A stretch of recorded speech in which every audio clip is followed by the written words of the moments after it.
I don't know how old you are, but there must be things that you still want to do in your life.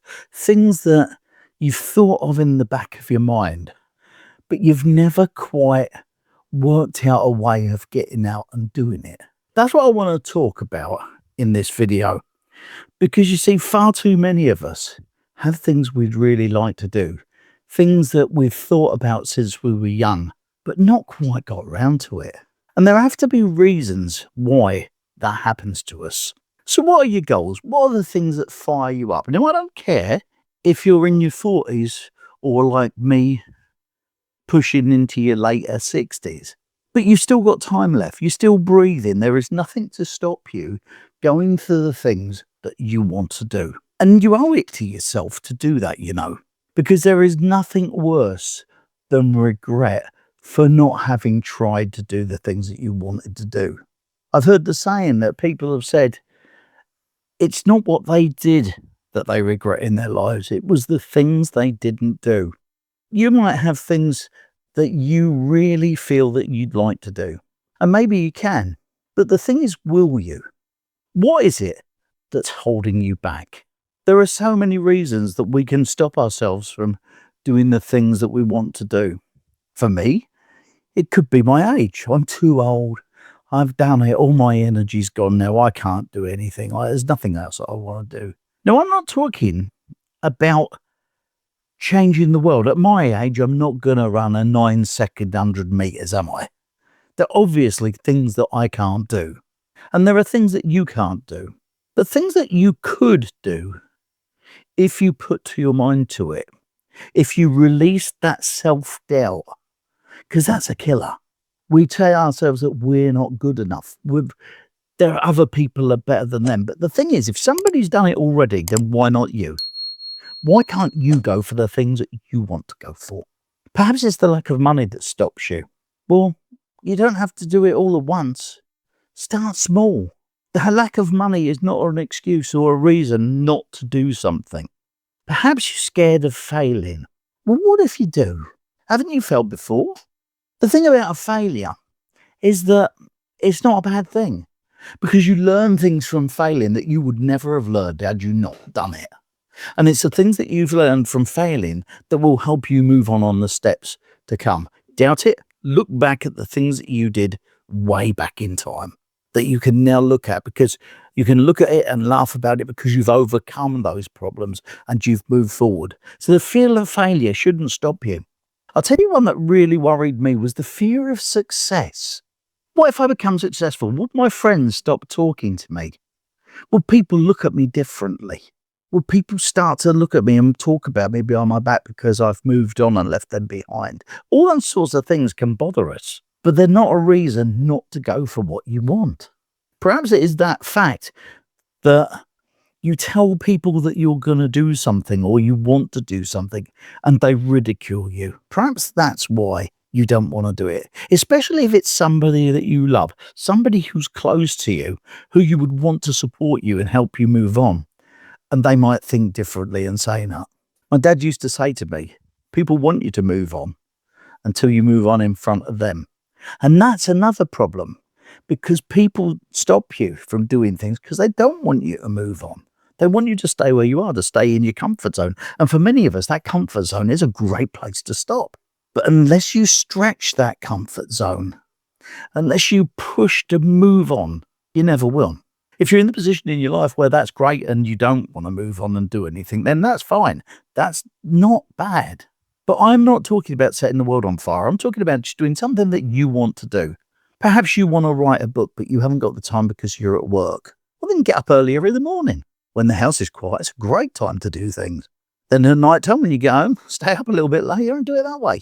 I know, I'll be tired when I go to work. Well, your job only provides you with 40 hours work for the most part. If you sleep for 56 hours, say 8 hours a night, 7 days a week, that's 96 hours. There's 168 hours in a week.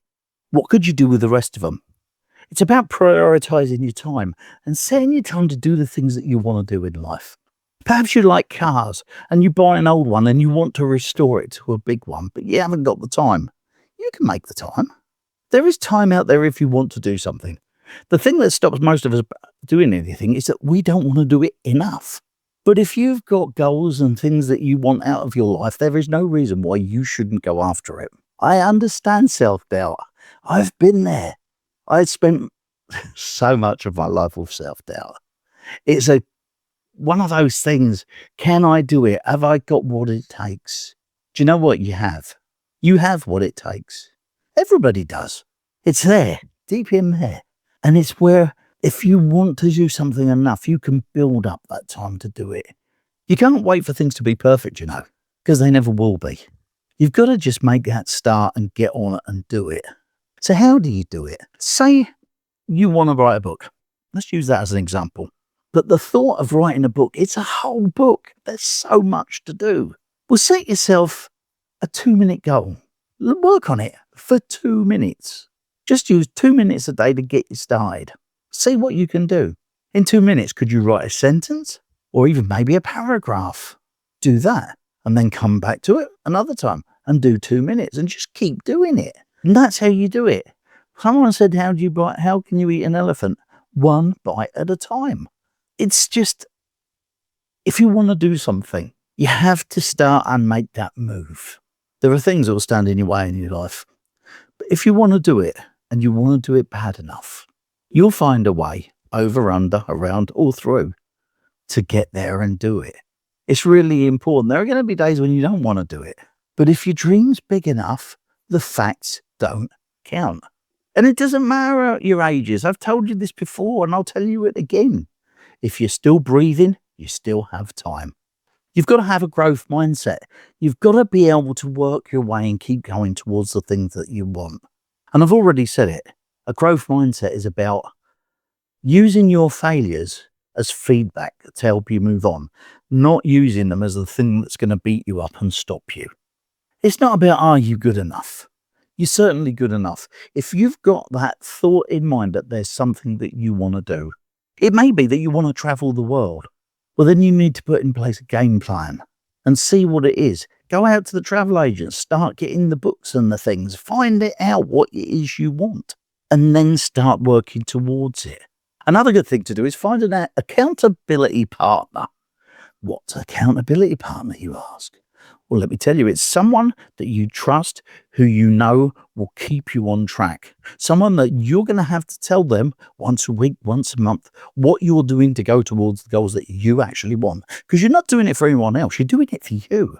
If there's things that you want to go for, if there are things that you want to do, don't let anybody stop you. You've got to remember your why. Why is it you want to do something? You've got to keep trying to put it in mind. I had this problem with my YouTube channel. I wanted to do it, but I watched everybody else and I thought it's only something for the young. Times have changed in the 3 years that I've been doing it because there are more people of my age doing it now than ever before. And do you have to wait to be perfect? Now I just got a camera and talked into it and I was blooming awful. I still am. You can tell you're watching this now. But what is it for you? What is it that you want to do that's so important to you? Maybe if you're in your 40s or your 50s, you've gone through that part of your life where you've built your career and you've had the kids growing up and you're becoming an empty nester now and the kids are out of the way and you've got to work out what you're going to do with the rest of your life. Pick a goal. Find something that's really important to you that you would love to do. Maybe it's going to a fitness class. I don't know. I don't know what you want. For me, it was building this YouTube channel thing later in life. That's my goal. It gives me a purpose. It gives me a reason to get up every day and think about what I'm going to do and what I'm going to record next. The thought that my 2 boys will learn from the stuff that I've talked about and use it to their advantage on their way forward. But what about you? What is it you want to do? What is your purpose? What's that thing that you've always wanted to do, but the job, the career, family, and all that sort of thing has stopped you from doing? Now is the time to go and do it. But when you do go and do it, when you've got those things to overcome on the way, and when you've had those good things that have happened on the way, there are still going to be times when you don't feel like doing it. And if you watch that video up there, I'll tell you why in those times you should just get on and do it anyway. I'll see you in the next video.